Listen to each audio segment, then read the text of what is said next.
அப்படி இருந்த நீ சட்டுன்னு மனசு மாறி மலரை நீ ஏத்துப்ப நான் நினைக்கல மாப்ள. உண்மையிலே நீ ரொம்ப பெரிய மனுஷன்தான். மன்னிப்புங்கிறத வார்த்தையா சொல்லாம வாழ்க்கையா வாழ்ந்து காட்டின பாரு.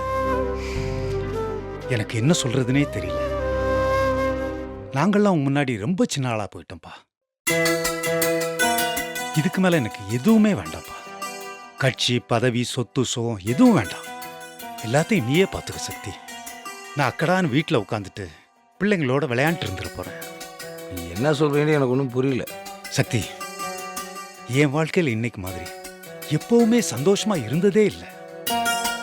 நீ எனக்கு செஞ்ச பெரிய உதவி மலர் பண்ண தப்ப பெருசு பண்ணாம அவளை ஏத்துக்கிட்டதுதான். யோ, என்ன இப்பவும் சீரியஸா யோசிச்சுட்டு டே குருவி சொல்றா மாப்பிள்ளைகிட்ட. அது ஒன்றும் இல்லைங்க. ஐயாவும் நானும் கோயிலுக்கு போயிட்டு வீட்டுக்கு வந்தோம். அக்காவை காணோம். வாசல் கதவெல்லாம் பார்த்தா திறந்துக்குது. எங்கடான்னு தேடி பார்த்தா கிச்சன்ல மயக்காய்ச்சி கிடக்குறாங்க. பக்குன்னு ஆயிடுச்சு. உடனே ஓடி போய் மங்கை டாக்டரை கூட்டின்னு வந்தேன். அவங்க தான் கையை பிடிச்சி பார்த்துட்டு ஏதோ டெஸ்ட் எல்லாம் பண்ணி சொன்னாங்க. என்ன சொன்னாங்க?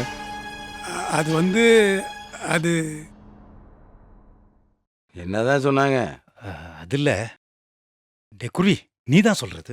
ஐயா, எனக்கு வெக்கமாகுது ஐயா. ஏண்டா வெளியாள் நீ, உனக்கே வெக்கமா இருந்தா எனக்கு இருக்காதா? இல்லைங்க ஐயா, அது என்னன்னு சொல்றீங்களா? சக்தி, நான் மாமாவாக போறேன், நீ அப்பாவாக போற. வெளியில பார்க்கும் போதெல்லாம் அக்காவை முறைச்சு பார்த்துனே சுத்தி இருந்தீங்களா? அக்கா வாழ்க்கை எங்கடா பாழா போயிடுமோன்னு யோசிச்சிருந்தேன். இப்பதானே தெரியுது நீங்க வெளில போட்டதெல்லாம் வேஷம்னு. டேய் வாய் மூடுறா.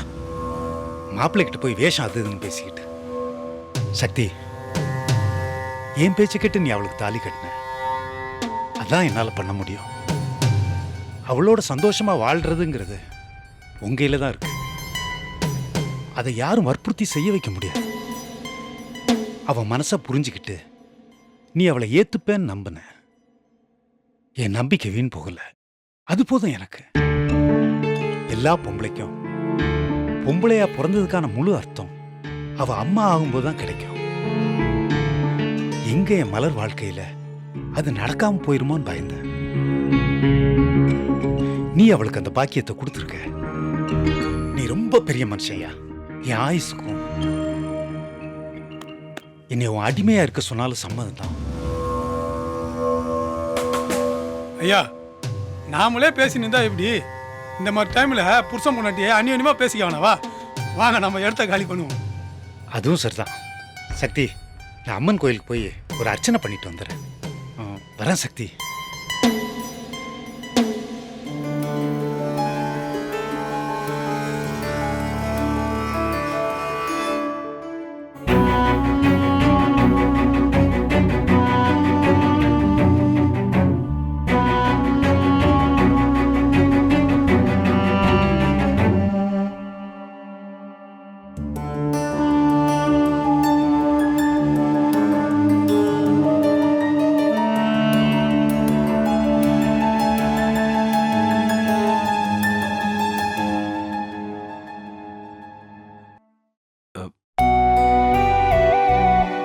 வேணாம், எதுவும் சொல்லிடாத.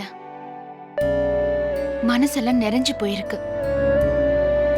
உன் தாலி என் கழுத்துல இருக்கணுங்கிறது விதி. அது மாதிரிதான் உன் புள்ளைய நான் சுமக்கிறதும். இனி எனக்கு வாழ்க்கையில எதுவும் வேண்டாம். இந்த புள்ள இது ஒண்ணு போதும். இந்த குடுப்பனை ஒண்ணு போதும்.